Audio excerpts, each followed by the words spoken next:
हमारे राजस्थान बुलेटिन में बात करेंगे रफ्तार के कहर की, जिसमें अलग अलग हादसों में 4 लोगों को अपनी जान से हाथ धोना पड़ा। इसके बाद बात करेंगे आग के तांडव की। यह तांडव प्रदेश के कई इलाकों में देखने को मिला है।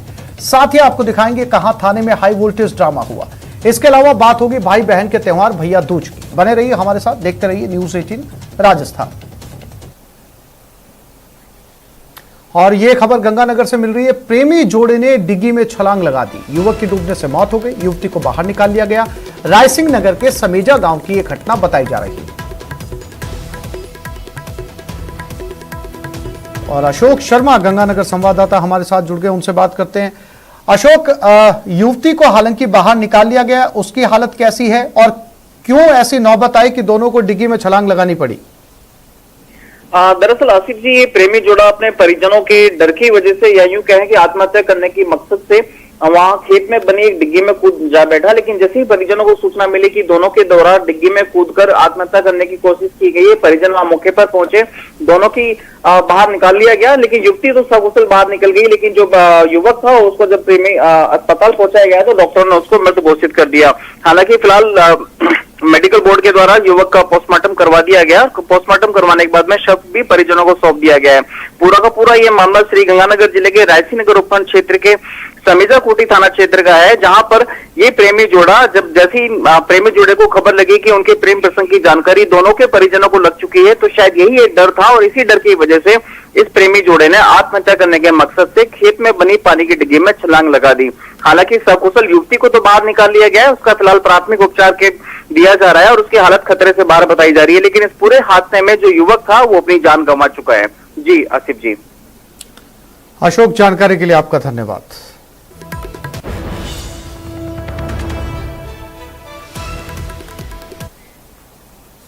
और ये बड़ी खबर झुंझुनू से है। 10वीं के छात्र ने खुदकुशी कर ली। पानी के टैंक में कूदकर जान दे दी। पुलिस को सुसाइड नोट भी मिला है। सुसाइड नोट में मां पिता से उसने माफी मांगी है। मामले की जांच में फिलहाल पुलिस जुट गई है।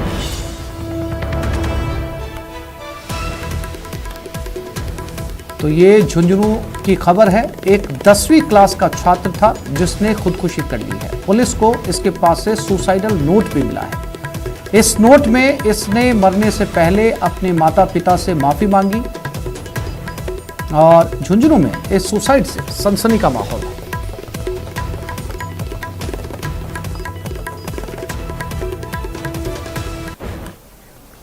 और अब बात आग के तांडव की करते हैं। आपकी स्क्रीन पर 5 तस्वीरें। पहली तस्वीर अजमेर की, फैक्ट्री में आग लगी। दूसरी चोमू की, कार जल गई। तीसरी जयपुर की, जहां डायपर फैक्ट्री में आग लगी, जिस पर अब तक काबू नहीं पाया जा सका है। चौथी तस्वीर नागौर की, जहां पाइपों में आग लग गई। इसके अलावा अलवर में भी आग ने तांडव मचाया।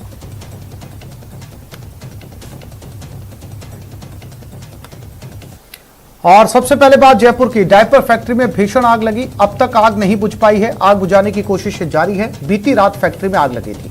फैक्ट्री में रखे कॉटन के स्टॉक में बार बार सुलग रही आग जयसिंहपुरा खोर में डूंगरी वालों की ढाणी की यह घटना बताई जा रही है। सर कल शाम को 8 बजे बाद यहाँ पे आग लग गई यहाँ पे। उसके बाद इतना नुकसान हुआ है। और ये है ना, डोमेस्टिक तो है नहीं, कॉमर्शियल एरिया है और कॉमर्शियल एरिया में फैक्ट्री होनी नहीं चाहिए यहाँ पे तो। और इस फैक्ट्री में अभी तो जानहानि नहीं हुई है। अभी कल को मकान गिर सकता है हमारे ऊपर और हमारे छोटे छोटे बच्चे हैं, तो इस एरिया में कॉमर्शियल होनी ही नहीं चाहिए। लेकिन हमको मुआवजा चाहिए। हमारी टंकियां वगैरह सब जली है। ये 9:30 बजे के रात को 9:30 बजे के लमसम मेरे को पता लगा। इसके बाद जैसे ही सूचना मिली फायर ब्रिगेड को अवगत करा दिया। फायर ब्रिगेड की लगभग दमकल की 10 से 12-15 गाड़ियों ने लगभग 8-8, 9 चक्कर लगा करके इसके आग पर अभी सुबह तक काबू पाया गया है। सारी रात से हम यहीं पर खड़े हैं। मौके पर एसीपी साहब सौरभ जी तिवारी और जयसिंहपुरा खोर की थाने की पुलिस पूरी मौके पर पहुंच गई थी। अब इसका नुकसान का तो अब आकलन जब वो इसका मालिक आएगा उसके बाद में पता लग पाएगा। सर्जिकल आइटम्स बनाती है, उसमें काफी मात्रा में आग लगी हुई थी। दमकल अधिकारियों को उसके बारे में सूचना की गई। दमकल की काफी गाड़ियां यहाँ पे मौके पे आई हैं और जिन्होंने काफी मशक्कत के बाद लगभग 10 घंटे की मेहनत के बाद भी इस आगजनी पे काबू पाया। और अजमेर के किशनगढ़ में भी आग ने तांडव मचाया। साइजिंग फैक्ट्री में आग लगी। आग लगने से अफरा तफरी मच गई। आग लगने से लाखों का नुकसान हुआ। आग लगने के कारणों का फिलहाल खुलासा नहीं हो पाया।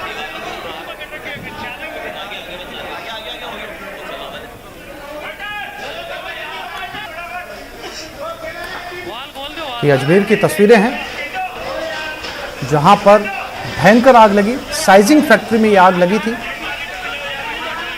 और आग लगने से आसपास के इलाके में अफरा तफरी मच गई।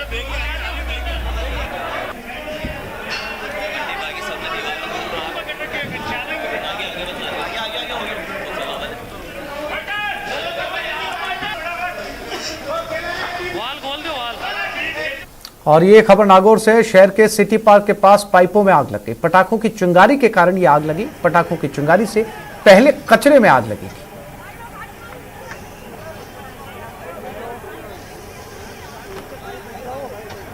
और इन तस्वीरों को देखकर अंदाजा लगाया जा सकता है कि पटाखों की चिंगारी पहले कचरे के ढेर पर जाकर गिरी, कचरे के ढेर ने आग पकड़ी और उसके बाद ये आग फैलती चली गई। सिटी पार्क के पास ये आग लगी थी, जहां पर आमतौर पर सभी लोग इकट्ठा होकर आतिशबाजी करते हैं और उसके बाद पाइपों ने आग पकड़ ली।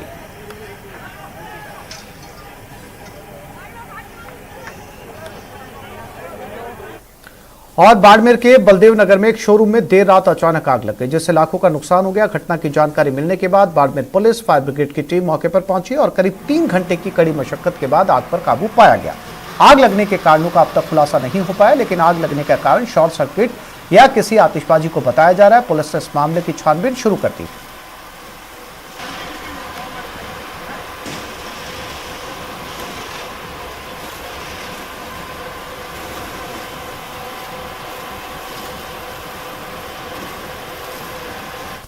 चौक के उनियारा उपखंड में बस स्टैंड पर दुकान में आग लग गई। आग से दुकान में रखा सामान और नकदी जलकर राख हो गया। दुकान से धुआं उठने के बाद लोगों ने दुकानदार को सूचना दी। दुकानदारों ने लोगों की मदद से आग पर काबू पाया। लोगों की मदद से आग पर काबू पा लिया गया, लेकिन तब तक सब कुछ जल चुका था। उनियारा पुलिस भी मौके पर पहुंची, मौका मुआयना किया।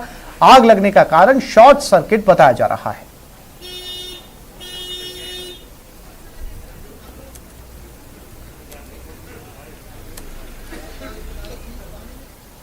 और चोमू में सड़क पर चलती कार में भीषण आग लग गई। आग लगने से कार जलकर खाक हो गई। कार चालक ने जैसे तैसे कूदकर अपनी जान बचाई। इन तस्वीरों को देखकर अंदाजा लगाया जा सकता है कि पूरी कार जल उठी। हालांकि इस कार के पूरी तरीके से जलने से पहले कार ड्राइवर बाहर निकल गया था।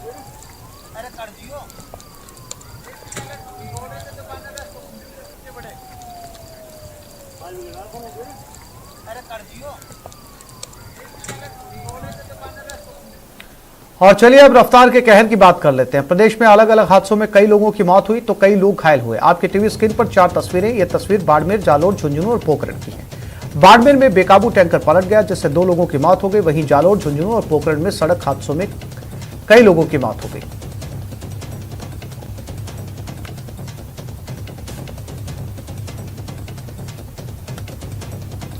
और अब बात बाड़मेर की, जहां पचपदरा थाना क्षेत्र में बाड़मेर जोधपुर हाईवे पर तेल से भरा टैंकर पलट गया, जिसमें टैंकर में आग लग गई और टैंकर में सवार 2 लोगों की जिंदा जलने से मौत हो गई। जानकारी के मुताबिक हाईवे पर अचानक वाहन के आगे पशु आ गया और उसे बचाने के चक्कर में तेल से भरा टैंकर पलट गया और टैंकर के पलटते ही आग लग गई। आग की सूचना पर पचपदरा थाना पुलिस और फायर ब्रिगेड की टीम मौके पर पहुंची। आग पर काबू पाने की कोशिश शुरू की गई। करीब 2 घंटे की कड़ी मशक्कत के बाद आग पर काबू पाया गया। वहीं पुलिस ने जांच शुरू कर दी है।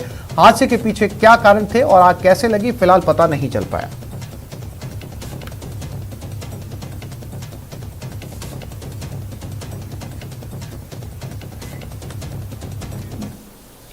झुंझुनू के मंडावा थाना इलाके के तेतरा गांव में 2 बाइकों की आमने सामने की टक्कर हो गई। हादसे में एक युवक की मौत हो गई और 3 युवक घायल हो गए। घायलों को झुंझुनू के बीडीके अस्पताल में भर्ती करवाया गया है। स्थानीय लोगों के मुताबिक दोनों बाइक काफी तेज रफ्तार में थी। हादसा इतना जबरदस्त था कि एक बाइक सवार की मौत हो गई।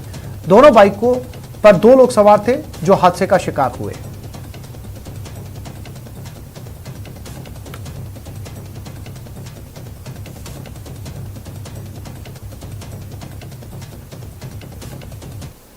ये मंडावा की रोड के ऊपर एक्सीडेंट हो चुका है और एक्सीडेंट के बाद में मंडावा को मैं जो हॉस्पिटल में वहाँ में लेके गए और लेने जाने के बाद में वहाँ पर छोटे मोटे प्राथमिक उपचार करे। उसके बाद झुंझुनू लेके आया। झुंझुनू को माइन अजय कुमार है, उसकी डेथ हो गई और साथ में 3 बंदे और है और उसको प्राथमिक उपचार चल रहा है।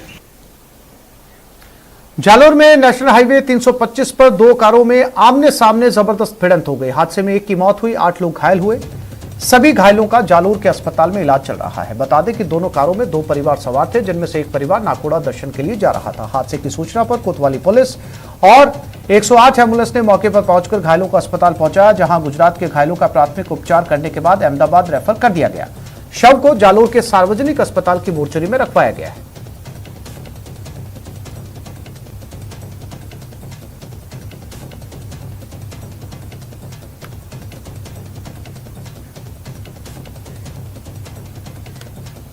और अब बात थाने में हाई वोल्टेज ड्रामे की। कोटपुतली थाना परिसर में एक युवक के जहर खाने के बाद हड़कंप मच गया। बताया जा रहा है कि आतिशबाजी के दौरान हुए विवाद में पुलिस कुछ लोगों को पकड़कर थाने में ले आई थी। इसी के लेकर सुमित अपनी मां और पत्नी को लेकर थाने पहुंच गया। उसने अपने पिता को जबरन पकड़ने का आरोप लगाया और अपने साथ लाई सल्फास की गोलियां खा ली। यही नहीं, उसने पूरी घटना को सोशल मीडिया पर वायरल कर दिया।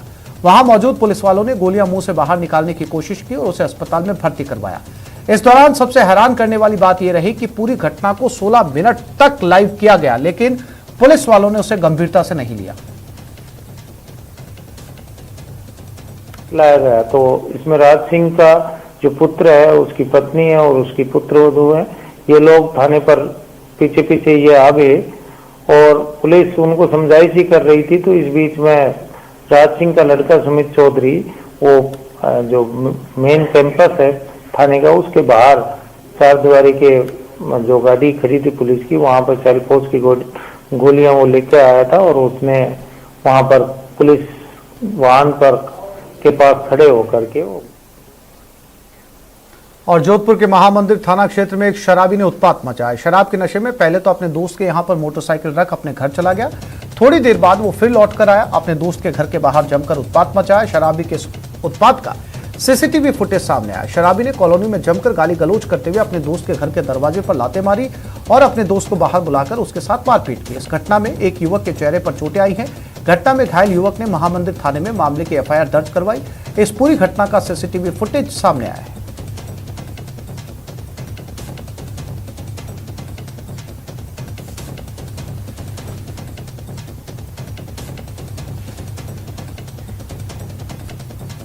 सवाई माधोपुर के गंगापुर सिटी में रोडवेज बस में चैन स्नैचिंग की वारदात सामने आई। रोडवेज बस में जब एक महिला चढ़ने लगी तो तभी दरवाजे के पास ही पीछे चढ़ने वाली 4 महिलाओं ने महिला के गले से चैन स्नैचिंग की और भागने लगी। महिला ने शोर मचाया, तभी कंडक्टर और अन्य लोगों ने थोड़ी दूर जाकर 4 महिलाओं को पकड़ लिया। मौके पर लोगों की भारी भीड़ जमा हो गई। इसकी सूचना कोतवाली पुलिस को दी गई, जहां पर कोतवाली पुलिस मौके पर पहुंची और चारों आरोपी महिलाओं को हिरासत में ले लिया है।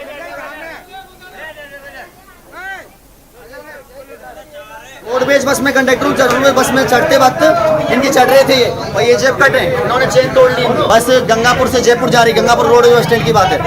जब मैं बस में चढ़ रही थी तब है ना पीछे से पता नहीं मुझे आवाज़ आई, तो मुझे लगा कि किसी ने क्या नाम है आपका? मेरे हस्बैंड को पता चला। 12 के अंतर में दाई मुख्य नहर में नहाते समय पानी में डूबी 3 बच्चियों में से एक बच्ची का कई दिन बीत जाने के बाद भी कोई सुराग नहीं लगा। एसडीआरएफ की टीम ने आज फिर बच्ची का रेस्क्यू शुरू कर दिया। बता दें कि घटना अमलसरा गांव की है, जहां गांव से गुजर रही दाई मुख्य नहर में नहाने गई 3 बच्चियां पानी में डूब गई थी। 2 बच्चियों को समय रहते बचा लिया गया, लेकिन 11 साल की कंचन का अभी तक पता नहीं चल पाया। फिलहाल उसकी तलाश जारी है।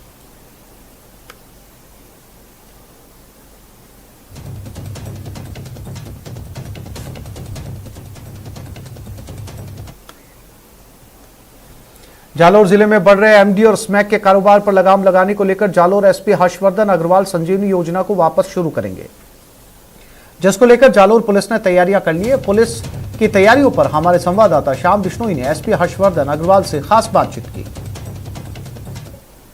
रोकथाम को लेकर पुलिस लगातार कार्रवाई कर रही है। किस तरीके से देखते हैं आने वाले समय में विशेष क्या फोकस रहेगा ताकि एमडी मुक्त जालोर किया जाए? सबसे पहले तो जालोर के निवासियों को दिवाली की बहुत बहुत शुभकामनाएं। दूसरी बात है, ये एमडी और स्मैक जैसी चीजें जिससे कि लोग प्रभावित हैं, पुलिस कोशिश कर रही है कि उन तक सूचना पहुंच सके कि कैसे इनका कंजम्पशन हार्मफुल है, और पुलिस के तरफ से जितने भी लोग हैं जो इससे जुड़े हुए हैं उनको पकड़ करके पुलिस उन पे मुकदमा दर्ज करे और प्रभावी कार्रवाई करे। इस सवाल सर, तत्कालीन एसपी पूर्व में उन्होंने एक योजना चलाई थी जालोर एक कप्तान ने, संजीवनी योजना, इसमें मुक्त करने को लेकर इस तरीके की कोई योजनाओं को लेकर भी जालोर पुलिस प्रयास करेंगे, क्योंकि विशेष रूप से जालोर के जो युवा है वो पूरी तरीके से इस गर्त में फंसे। ये योजना दोबारा चलाई जाएगी। पिछले 2 हफ्ते से जब से मैंने ज्वाइन किया है, कोशिश की है कि ज्यादा से ज्यादा मुकदमे दर्ज हों। इस कड़ी में कुछ 11-12 मुकदमे एनडीपीएस के दर्ज भी हुए हैं और इस योजना को चलाने के साथ मेरा उद्देश्य रहेगा कि हम बच्चों को जो मेन इसके कंजम्पशन करने वाले दिखाई पड़ रहे हैं उनको सेंसिटाइज करूं ताकि इसका कंजम्पशन ये रिड्यूस कर दे। श्याम बिश्नोई, न्यूज 18। कोटा एमबीएस अस्पताल में अस्पताल प्रशासन की लापरवाही के चलते मरीजों और उनके परिजनों को भारी परेशानियों का सामना करना पड़ा। आज ओपीडी में मरीजों की भारी भीड़ उमड़ पड़ी, लेकिन ओपीडी में सिर्फ 2 डॉक्टर ही नजर आए। ऐसे में मरीजों को घंटों इंतजार करना पड़ा। कई मरीज तो बिना इलाज के लौट गए। दीपावली के कारण पिछले 3-4 दिन से मरीजों की संख्या कम रही, लेकिन आज चंद घंटे अस्पताल खुलने के बाद मरीजों और उनके परिजनों की भारी भीड़ उमड़ पड़ी। कुछ लोगों ने शिकायत की तो अस्पताल अधीक्षक ने जांच की बात कही है।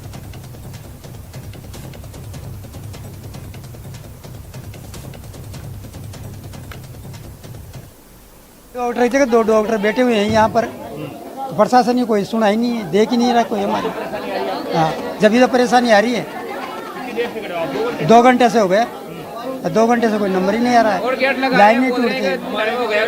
अब गार्ड बोलता है कि नंबर नहीं आएगा। 2 ही डॉक्टर है, 2 घंटे से खड़े हुए हैं और लाइन लगे हुए हैं। कोई व्यवस्था नहीं है और बीच में से लाइन आगे बढ़ रही है, मगर आधी पार से आ रहे हैं, दूसरे बिना लाइन से आ रहे हैं। हाँ, और लाइन वालों को नंबर नहीं आ रहा है। पता नहीं क्या कर रहे हैं, समझ में नहीं आ रहा डॉक्टरों का। अभी ये तो प्रशासन बताएंगे, हम क्या बताएं। हम तो दिखाने आते हैं डॉक्टर को, पीड़ा लेके आए। कामयाबी की कोई कहानी एक दिन में मुकम्मल नहीं होती, लेकिन ईमानदारी, लगन और सच्चा संघर्ष हो तो सफलता की कहानी एक दिन पूरी जरूर होती है। देश में श्वेत क्रांति यानी दूध क्रांति लाने वाले अमूल का सफर गुजरात के सिर्फ 2 गांव से शुरू हुआ था। 75 साल का हो चुका अमूल भी पूरे देश के साथ आजादी के अमृत महोत्सव की खुशियां मना रहा है। आइए आपको रूबरू करवाते हैं अमूल की सफलता के सुनहरे इतिहास से। –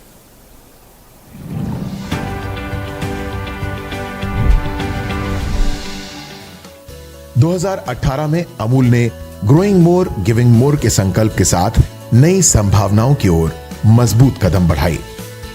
गुजरात के मोगर में त्रिभुवनदास फूड कॉम्प्लेक्स में प्रधानमंत्री नरेंद्र मोदी ने अमूल के chocolate plant, ready to use therapeutic food plant यानी चिकित्सा संबंधी खाद्य प्रोडक्ट बनाने के प्लांट और टेक होम राशन प्लांट का उद्घाटन किया।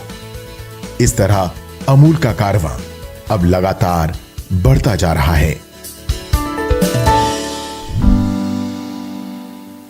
कांग्रेस बाल दिवस यानी 14 नवंबर से पूरे प्रदेश में जन जागरण अभियान चलाएगी। पीसीसी चीफ गोविंद सिंह डोटासरा ने इसकी जानकारी दी। उन्होंने बताया कि अभियान 15 दिनों तक चलेगा, जिसमें 56,000 बूथों पर जाकर पार्टी कार्यकर्ता महंगाई के खिलाफ जनता को जागरूक करेंगे और केंद्र सरकार के खिलाफ प्रदर्शन किया जाएगा।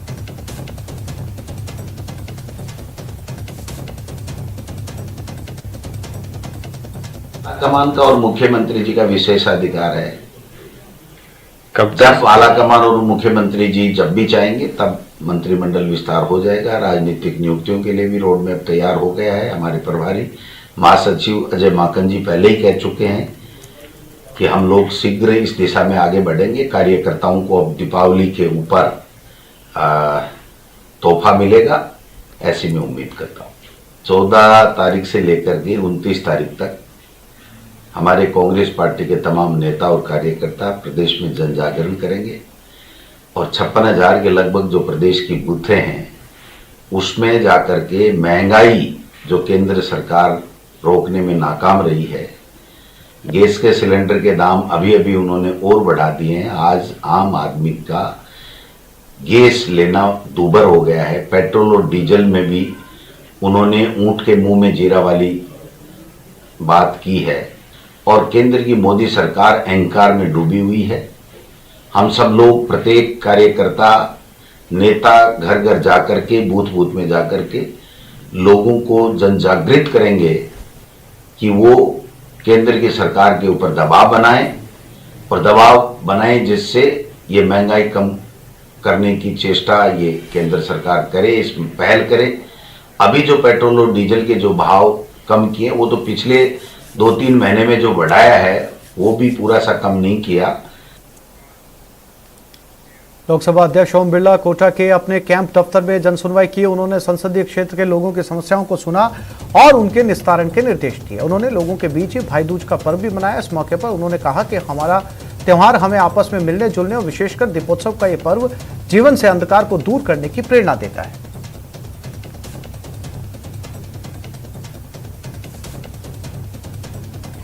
जनप्रतिनिधि का कार्य जनता के बीच में रहना, जनता के समर्पित रहना और समर्पित रहकर उनके समस्याएं, अभावों, कठिनाइयों को दूर करना। ये त्योहार का पर्व है। हम जब विजयदशमी के बाद फिर अष्टमी, देवी पूजा के साथ शक्ति अर्जित करते हैं और शक्ति अर्जित करने के साथ ही हम उस शक्ति को जन कल्याण के लगाते हैं। इसलिए हमारा पर्व देवी पूजा से शुरू होता है। देवी पूजा से जब आप देखते हैं विजयदशमी आ गया, विजयदशमी के बाद फिर रावण दहन आ गया, रावण दहन के बाद फिर दिवाली आ गई, दिवाली के बाद फिर गोवर्धन पूजा आ गई, फिर भैया दूज आ गई। तो ये पूरा समय हमारे संस्कृति में धर्म का पर्व का समय है और धर्म के पर्व में हम कहीं न कहीं हमें संकल्प देती है, नई प्रेरणा देती है, नई कार्य की ऊर्जा देती है, ताकि इस नई कार्य की ऊर्जा और संकल्प से समाज के अंतिम व्यक्ति का कल्याण कर सकें। और ये दिवाली का पर्व सबके जीवन में उजाला है। दीपक इसलिए जलाया जाता है कि आप इस दीपक की रोशनी को समाज के अंतिम व्यक्ति को, तो दीपक की रोशनी खुद के लिए रोशनी नहीं करती, समाज के लिए रोशनी देती है। इसलिए संकल्प का पर्व होता है कि किस तरीके से हम दिवाली के दिन संकल्प का पर्व लें। उसके बाद फिर गोवर्धन पूजा हमारी इसलिए करते हैं कि गोवा हमारी माता है। किस तरीके से गौ माता के माध्यम से हमारे जीवन को नया संबल मिलता है, नई शक्ति मिलती है। गौ माता के कारण हमें दूध मिलता है, बच्चों को दूध मिलता है और कई सारी चीज़ें गौ माता से जुड़ी। तो गोवर्धन पूजा, उसके बाद भैया दूज होता है भाई की रक्षा करने का, संकल्प का पर्व। ये सब पर्व हमारे त्योहार के पर्व कहीं ना कहीं हमें प्रेरणा देते हैं, दिशा देते हैं काम करने की। और इसीलिए हम सबकी कोशिश है कि इस पर्व को सामूहिकता के साथ मिलाएं, सबके साथ मिलकर मिलाएं, सबके बीच में मनाएं, ताकि हमें नई शक्ति मिले, नई ताकत मिले, ताकि हम उनके अभाव, समस्याएं, कठिनाइयाँ, मुसीबतों को सामूहिक मिलकर दूर कर सकें। हमने अपने फ्रंटलाइनर स्वास्थ्य कर्मियों के बारे में बहुत कुछ सुना है, जिन्होंने महामारी के दौरान पूरी तत्परता से सेवा भाव दिखाया। लेकिन इस जंग में सिर्फ यही अकेले नहीं थे, फ्रंटलाइनर्स कर्मी भी इस जंग में अपना पूरा सहयोग दे रहे थे, जिन्होंने खुद से पहले अपने काम को आगे रखा और सभी के काम को आसान बनाया। टीकाकरण को लेकर नेटवर्क 18 और फेडरल बैंक की जागरूकता मुहिम संजीवनी शॉर्ट ऑफ लाइफ ने मुलाकात की कालूराम भाटी से, जो टीकाकरण कोऑर्डिनेटर के तौर पर काम करते हैं। इन्होंने अपने काम से आगे बढ़कर समर्पण दिखाया और इसलिए ये हैं हमारे संजीवनी चैंपियन।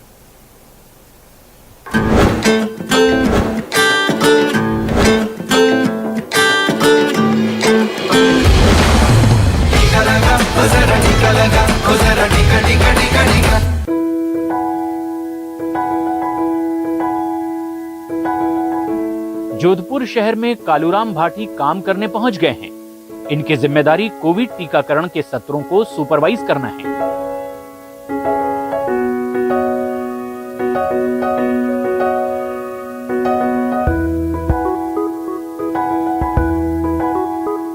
कोविड के टाइम में डाटा एंट्री का काम किया था, कोविड की सर्वे रिपोर्टें भेजना, सर्वे टीमों को भेजना, व सर्वे टीमें बनाना दिल्ली की और उनके साथ जाके सुपरवाइजिंग करना। और अभी मैं कोविड वैक्सीनेशन में सुपरवाइजिंग का कार्य कर रहा हूँ। महज 2 साल की उम्र में कालूराम पोलियो से संक्रमित हो गए थे और तब से वो कभी चल नहीं पाए। मैं अपने आप को एक सक्षम व्यक्ति मानता हूँ और जो भी काम होता है मैं अच्छे सक्षम आदमी से ज़्यादा काम कर लेता हूँ, ये मेरी क्षमता है।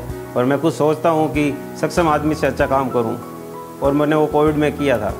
तो जो भी मैं जन सेवा के लिए, जो भी जनता के तो जो भी काम मुझे दिया जाता है वो मैं पूर्ण रूप से करता हूँ और लगन है कि भाई ये काम पूर्ण रूप से करके देना है, जनता की सेवा करने का काम है। अपने 2 लेग हैं, अपन चल के भी इतना नहीं कर रहे हैं जितना वो कर रहे हैं। मैं बहुत ज़्यादा मोटिवेट हुई हूँ और एक बहुत ज़्यादा ये इंस्पिरेशन मिला है कि हमें भी ऐसा हार्ड वर्क करना चाहिए। सिर्फ फ्रंटलाइन स्वास्थ्य कर्मी ही अकेले नहीं थे जो महामारी के दौरान लोगों की सेवा में जुटे थे, बल्कि कालूराम भी हमें प्रेरणा देते हैं। अपने काम से आगे बढ़कर लोगों की सेवा करने के लिए, कभी छुट्टी न लेने के लिए कालूराम हमारे संजीवनी चैंपियन हैं। तो हमारे जी एक की पर्सन हुआ करते हैं, ऐसे लोग हैं जो कि पर्दे के पीछे हैं, लेकिन इनकी वजह से ही ये प्रोग्राम सक्सेस हो पा रहे हैं। मेरी ज़िंदगी का ये उसूल है कि खामोशी से बनाते रहो अपनी पहचान, हवा खुद गुनगुनाएगी नाम तुम्हारा।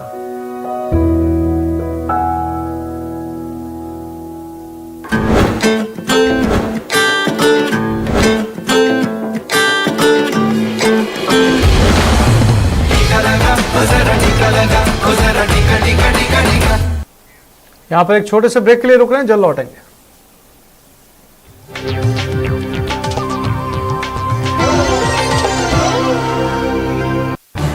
इस न्यूज हेडलाइन